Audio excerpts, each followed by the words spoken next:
Hello friends, स्वागत है हमारे चैनल साइंस स्टडी 99 ग्रुप में।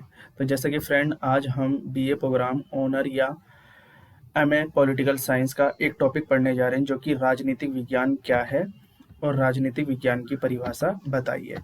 राजनीतिक विज्ञान का अर्थ या राजनीतिक किसे कहते हैं या राजनीतिक विज्ञान किसे कहते हैं। अब ज़्यादातर ये बहुत सारे कॉलेजेस में 20-20 नंबर के ये क्वेश्चन पूछे जाते हैं, जैसे कि डीयू में पूछ लिया जाता है, इग्नू में, सोल यानी सीबीसीएस में पूछ लिया जाता है, और ये 20 मार्क्स का हर बार आता है ये क्वेश्चन। तो आइए प्यारे मित्रों, इसे बहुत बेसिक से पढ़ना है और समझना है, क्योंकि कई बार हम इस क्वेश्चन को समझ नहीं पाते हैं। तो आज क्यों ना हम इसे बहुत अच्छे से पढ़ लें, हमेशा के लिए याद हो जाएगा, हम अपनी विचारधारा को बदल सकते हैं। तो आइए स्टार्ट करते हैं। तो जैसा कि प्यारे मित्रों, मैं आपको राजनीतिक विज्ञान के कुछ तथ्यों के बारे में बताता हूं कि राजनीतिक विज्ञान के जो जनक हैं वो अरस्तु हैं। कौन है? अरस्तु। अब उसके बाद बताया जाता है कि राजनीतिक विज्ञान का जो जन्म हुआ था वो कहाँ हुआ था? यूनान में हुआ था। अब राजनीतिक विज्ञान का जो विकास हुआ था वो कहाँ पर हुआ था? यूरोप के देशों में हुआ था, यानी यूरोप में हुआ था। राजनीतिक विज्ञान का जो अध्ययन हम करने जा रहे हैं वो 3 वर्गों में इसको विभाजित किया गया। राज्य के अध्ययन के रूप में बताया जाता है कि सरकार का अध्ययन किया जाता है, सामाजिक समूहों का अध्ययन किया जाता है। यहाँ पे सरकार के बारे में सबसे ज्यादा बताया जाता है कि सरकार किस प्रकार से राज्य में शासन कर रही है, सरकार के अध्ययन के रूप में। और तीसरा क्या कहता है? और राज्य और सरकार दोनों के अध्ययन के रूप में। अब बताया जाता है कि जो राज्य में जो सरकार होगी वो किस स्तर की होगी। बेसिकली मैं आपको बता दूं कि जैसे हमारे भारत में जो सरकार है वो 2 स्तर की है, एक है केंद्र सरकार और दूसरी है राज्य सरकार। अब सरकार किस तरीके से कार्य करेगी, चाहे वो गांव का हो, यानी गांव की हम बात कर रहे हैं, चाहे वो समूह की बात कर रहे हैं, चाहे वो समाज के बारे में हम बात कर रहे हैं। तो प्यारे मित्रों, अब हमारे यहाँ से क्वेश्चन स्टार्ट होता है कि राजनीतिक विज्ञान क्या है और राजनीतिक विज्ञान की परिभाषा बताइए। राजनीतिक विज्ञान का अर्थ या राजनीति किसे कहते हैं? तो राजनीति विज्ञान को अंग्रेजी भाषा में हम क्या कहते हैं? पॉलिटिकल साइंस कहते हैं। और पॉलिटिकल जो शब्द की जो उत्पत्ति हुई है वो कहाँ हुई है? यूनान के पॉलिस शब्द से हुई है, जिसका मतलब है कि नगर और राज्य।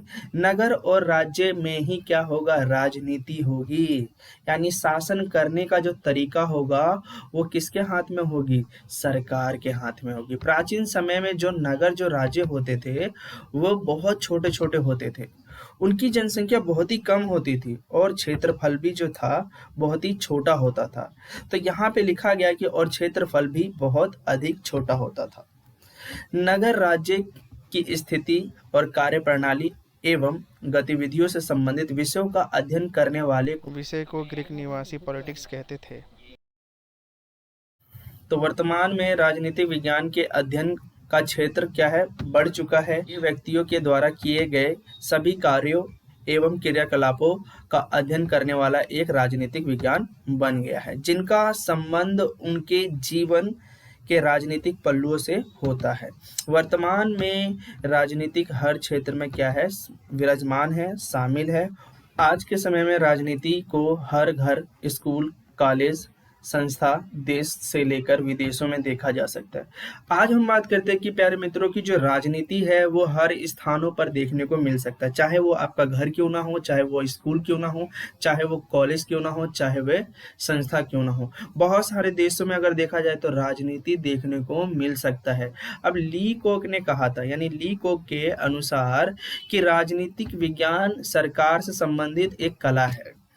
उन्होंने कहा कि राजनीति जो विज्ञान है वो सरकार से संबंधित एक कला है। सरकार जो होगी वो नगर और राज्य के लिए कौन से नियम कायदे कानून बनाएगी और वो सरकार किस तरीके से नगर और राज्य पर शासन करेगी। गार्नर के अनुसार कहा जाता है कि राजनीतिक विज्ञान की उतनी ही परिभाषा है जितनी कि राजनीतिक के लेखक है।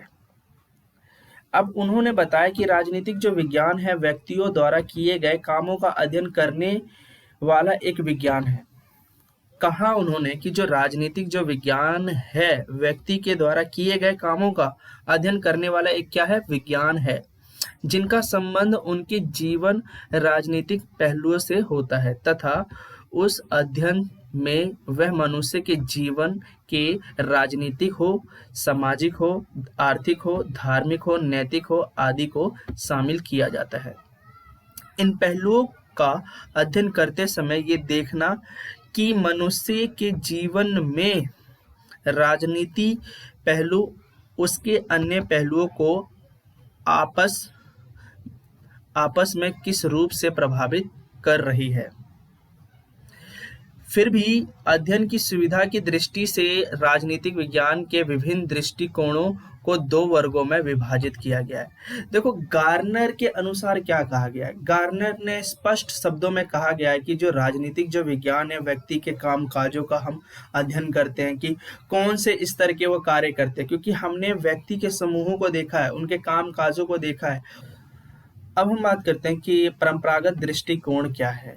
राजनीति के परंपरागत दृष्टिकोण में राजनीति का अध्ययन बहुत ही सीमित है। सीमित का मतलब थोड़ा सा है, असीमित का मतलब बहुत ज्यादा होता है, जिसमें हर राज्य और सरकार का अध्ययन करते हैं।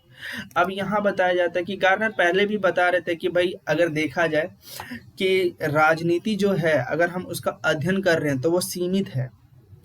चाहे आप किसी राज्य में चले जाएं या सरकार को देख लें,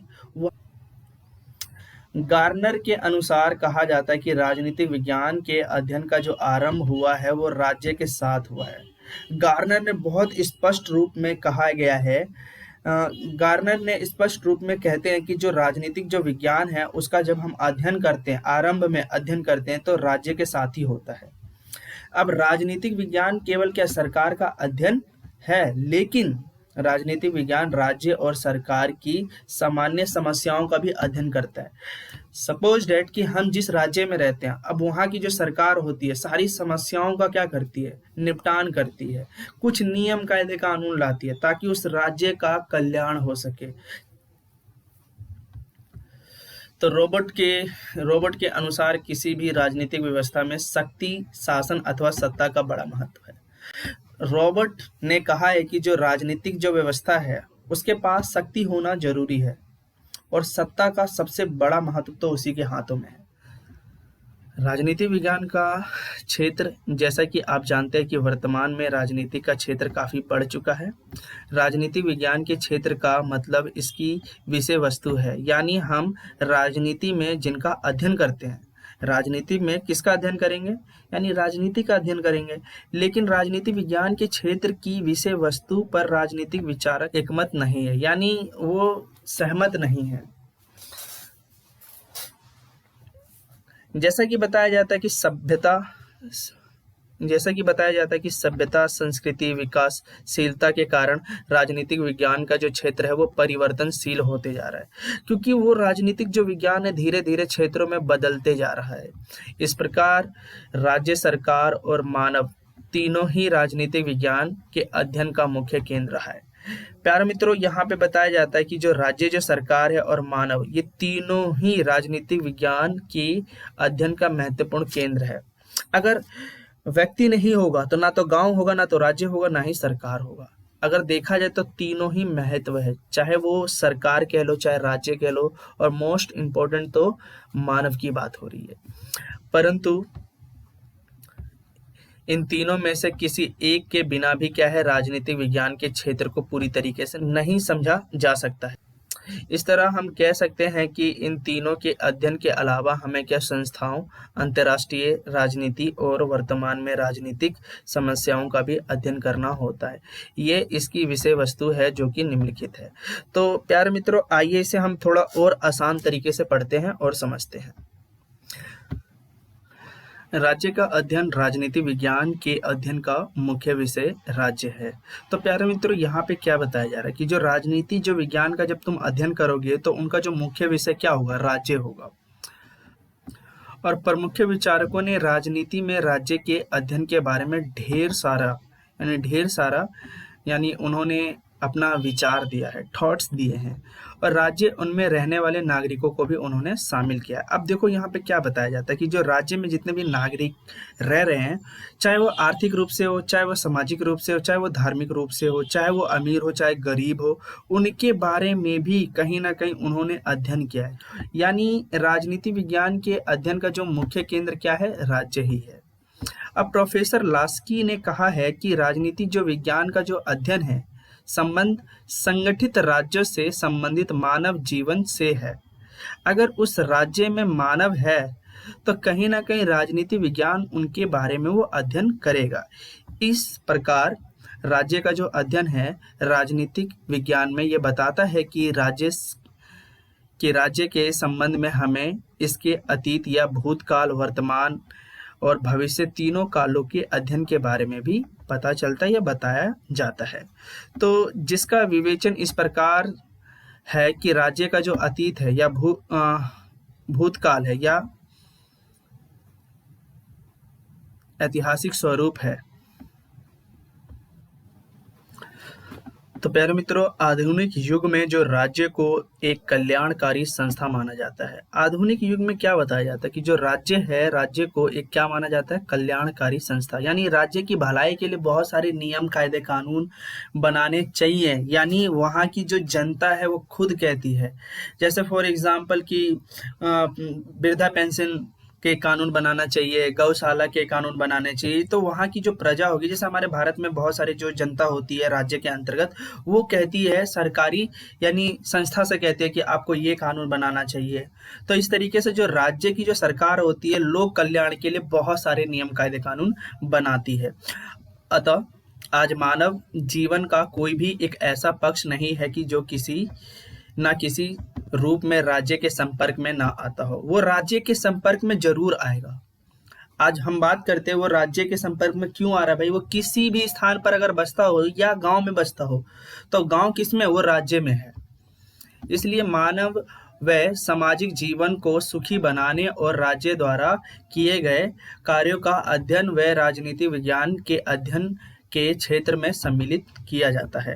अब राजनीति में मनुष्य का जो अध्ययन है, वो मनुष्य राज्य का एक प्राणी है। जो मनुष्य है वो राज्य का क्या है, एक प्राणी है।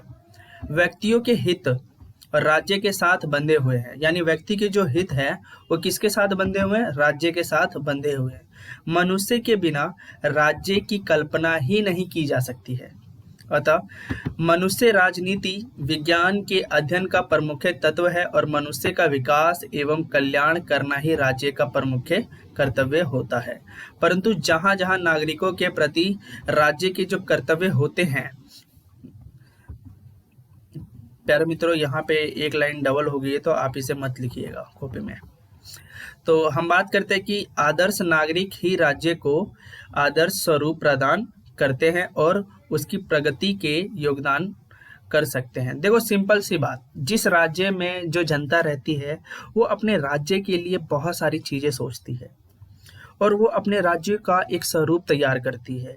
यानी जब राज्य मजबूत होगा ना, तब हमारा देश मजबूत होगा। जब देश मजबूत होगा ना, तो कहीं ना कहीं बड़े बड़े देशों के साथ अंतर्राष्ट्रीय स्तर पर समझौते होंगे, व्यापार बढ़ेगा हमारा।